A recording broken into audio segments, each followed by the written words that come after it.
Toy Tester. This was written and illustrated by Kevin O'Malley. This is such a cute book. I can't wait to read this to you. This is Leo Cockroach. The lady with the shoe is Mildred Splat, President and CEO of What a Toy Toys. Leo lives in Mrs. Splat's desk, and even though she doesn't know it, Leo works in the toy company too. She says, "I've got you now, you horrible little bug." She's trying to splat him. Leo is a toy tester. He works at night, and he's good at his job. Testing toys is hard work, and it can be downright dangerous for a cockroach. You see here, he's going, whee! He's in the airplane trying to fly it. He's on a dart gun. He's going to fire it. He's getting set on by a doll. And here, he's got a toy car that he's racing. When Leo finds a winner, he takes it back to Miss Splat's office with the help of his only real friend, a cat named Bernard. It hadn't taken long for Mildred Splat to realize that these little gems would fly off the shelves of the toy store, and she had come to rely on these nocturnal surprises to keep her company in business. So he picks the winners, Leo does. Leo didn't mind so much that Mildred took all the credit. He enjoyed his work. The problem was that Mildred Splat hated cockroaches. She thought Leo was a disgusting little pest. Every time she spotted him, Mildred tried to squash him. "Bernard," Leo panted, "that lady really bugs me." Bernard just sighed. "Cockroaches might be spineless, but tonight I'm getting a backbone. I'm going to fly that plane right over to the toy company across the street. Let's see who brings Mildred toys then." He's looking around, he's saying, is she gone? He's ready to escape. That night, the two friends hugged each other before Leo scurried aboard the plane. "Bernard, my good friend, look for me across the street. Life is bound to be better there." "You could try writing Miss Splat a letter," said Bernard. "Too late for that," yelled Leo as the plane flew out the window. He's getting in his plane. He says, "So long." Bernard the cat is saying, "What's with that fake mustache?" He says, "Goodbye, my friend. So long." He flies his plane. At first, Leo's flying abilities left something to be desired, but after a few minor corrections, he was flying like a fly. Soon he would be landing in the office of Mr. Magnus Worm, President and CEO of Not So Good Toys. Landing might be too soft a word. Crashing is more like it.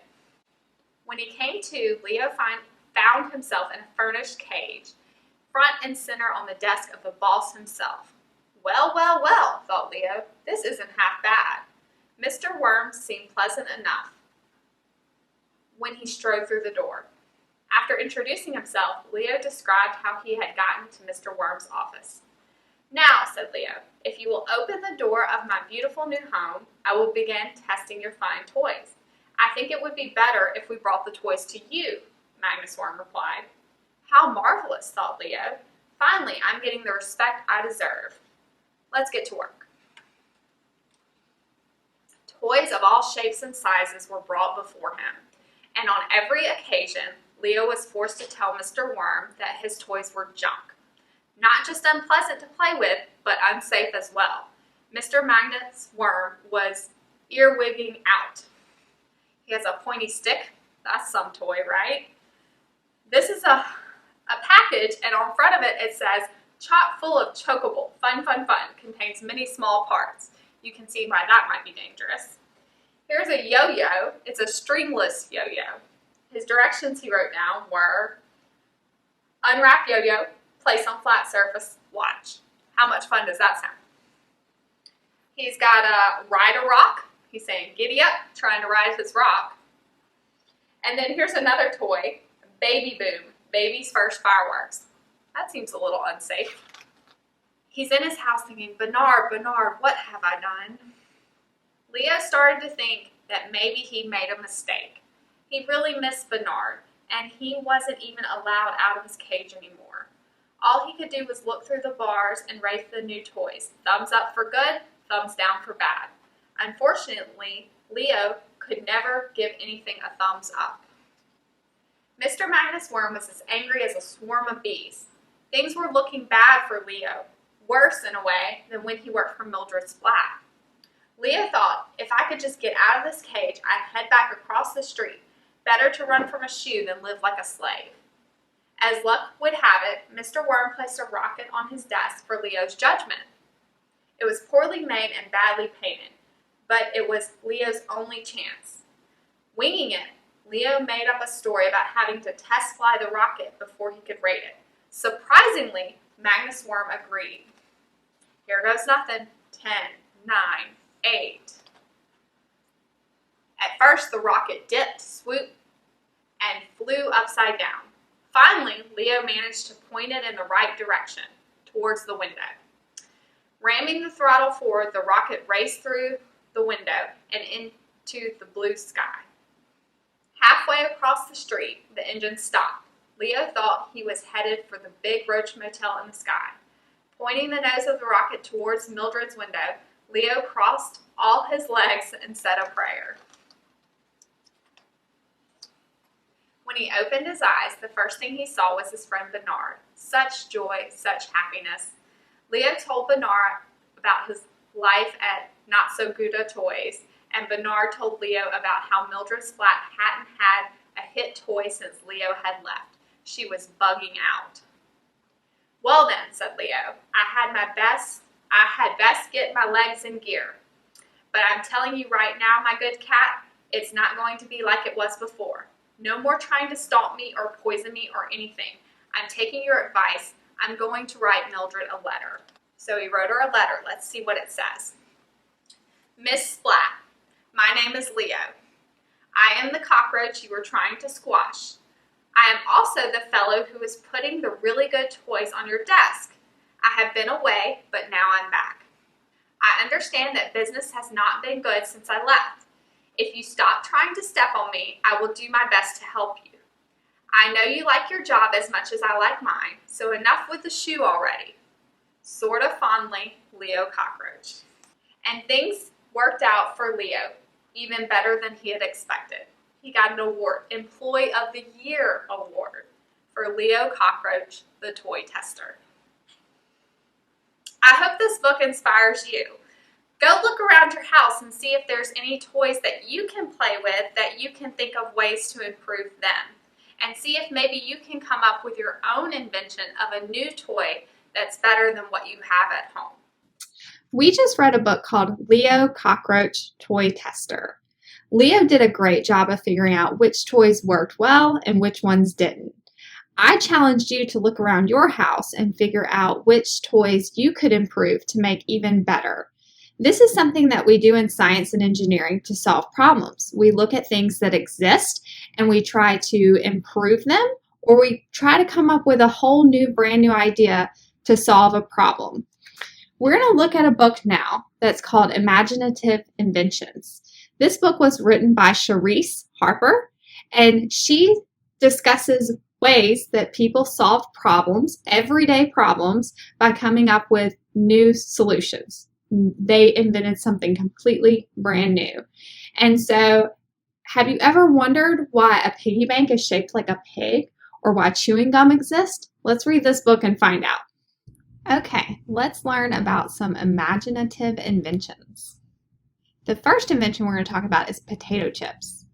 In Saratoga Springs in 1853, the first chip was invented very accidentally. Now, the cook, whose name was George, had never been to France. He said, I'd love to travel, but I've never had the chance. One day there was a customer. Let's say his name was Rick. He ordered some of George's fries, then said, these are too thick. Now, Rick had been to France. He said, French fries should be thinner. I'll just wait until you fix these, then I'll finish up my dinner. France, fancy pants. Chef George was not impressed. He cut Rick's fries up super thin for being such a pest. Well, Rick said, my friend George, I like these more than fries. They're crispy and they're crunchy. You deserve a cooking prize. so he accidentally invented potato chips. Frisbees. In 1957, flying saucers were his passion. Walter dreamed of men from space and what they'd wear as fashion. He made a little disc of tin and threw it in the air, and from far away it looked as if a UFO was there. He thought he was the first to think of such a game, but others had invented it and even given it a name. Students at a school called Yale would eat a Frisbee pie, then they'd throw the empty tin high across the campus sky. Walter heard of the Frisbee tins and said, "That name is great." So he called his toy a Frisbee, then ate pie to celebrate. Pie. In Greece there was a baker 1600 years ago who said, "I'll make a stew and then cover it with dough." It's said the world's first pie was probably made of meat, and it wasn't until later that pie became a sweet. Today we have so many kinds, like pumpkin, lime, or cherry. Your favorite flavor, is it peach or rhubarb with strawberry? The Piggy Bank. In the Middle Ages, pots were made from pig. It was an orange clay that wasn't hard to dig. When someone had some money to save or hide away, they kept it in their pig jar for a future rainy day. Some potter probably said, after giving it some thought, "What if I take my fine pig clay and make a pig-shaped pot?" Well, soon the other potters who formed and shaped the clay were making jars in piggy shapes just like they do today. Eyeglasses. Silvano couldn't see that well, although he wasn't blind. He had a lot of trouble finding things not hard to find. He lost his pants, his socks, his shirt, even he lost his dog. He said, "I've got to fix my eyes and clear away this fog." One day in the year 1280, while drinking from a glass, he was looking through the bottom when he said, "I see at last." So he made 2 discs of finest glass. He made them thick and round. He held them right up to his eyes, and this is what he found. "My pants, my socks, my shirt," he cried. His heart was filled with glee, and there, right by his favorite chair, his dog scratching a flea. He made a fine contraption. It was a brilliant scheme. He used the top of his nose as a glass's balance beam. Donuts. The donut was invented 500 years ago. The first ones didn't have a hole. They were just balls of dough. The Pilgrims loved the donut, and they brought the recipe from Holland to America in boats across the sea. There was a captain of a boat who said, "I don't know why donuts can't be bigger. I'll just ask my mom to try." He poked holes in the middle so they'd cook more evenly, and his mom cooked up the donuts, which they both ate happily. Flat-bottom paper bags. The flat-bottom paper bag long ago was hard to make, and some said not quite worth all the trouble it would take. Workers first would fold the bags, then they'd add the glue. This made the bags expensive, plus it took long to do. Margaret was a lady working in the factory. She said, "Here's an idea that could help this company. Wouldn't it be faster if machines could make these bags? I bet I could invent one without too many snags." In the year of 1870, her machine was finally done, and today we use her bags for grocery, lunch, and fun. High-heeled shoes. There was a short French king in the 16th century who said, "I must be taller. It's just what I want to be." Now his subjects, they were loyal, so they said, "What should we do?" Said a timid little cobbler, "I could build a higher shoe."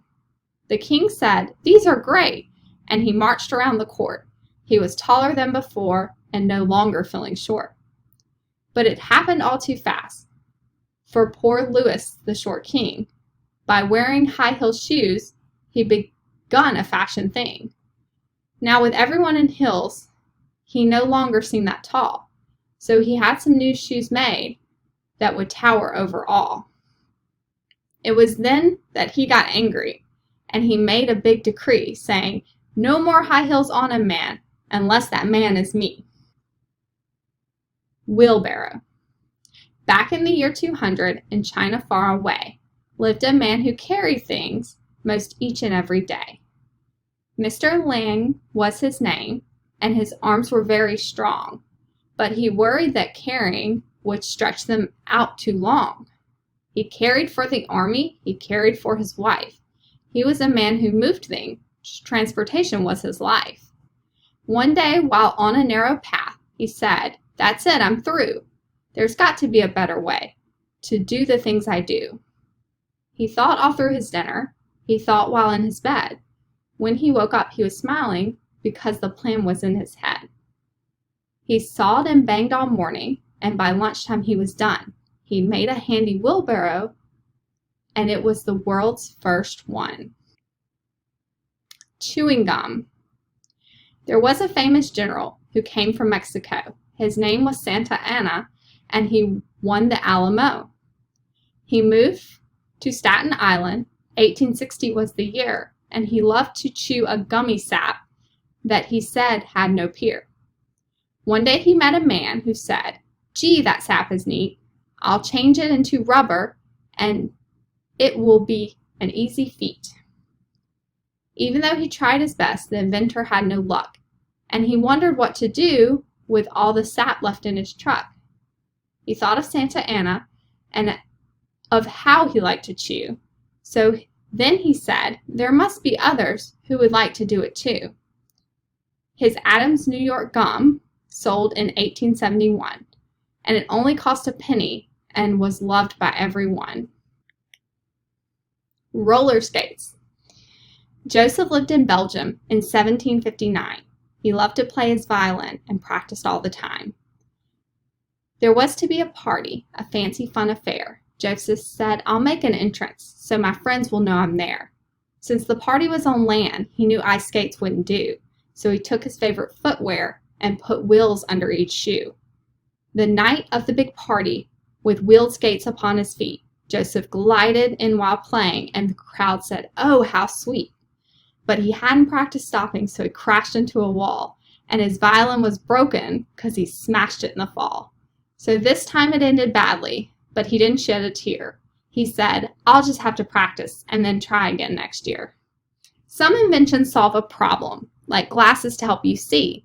Then there are others just for fun, like skates or the Frisbee. Inventions can be lucky, like the great potato chip, or even come from other lands, like donuts on a ship. Inventors can be young or as old as 93. They just need imagination to see things creatively.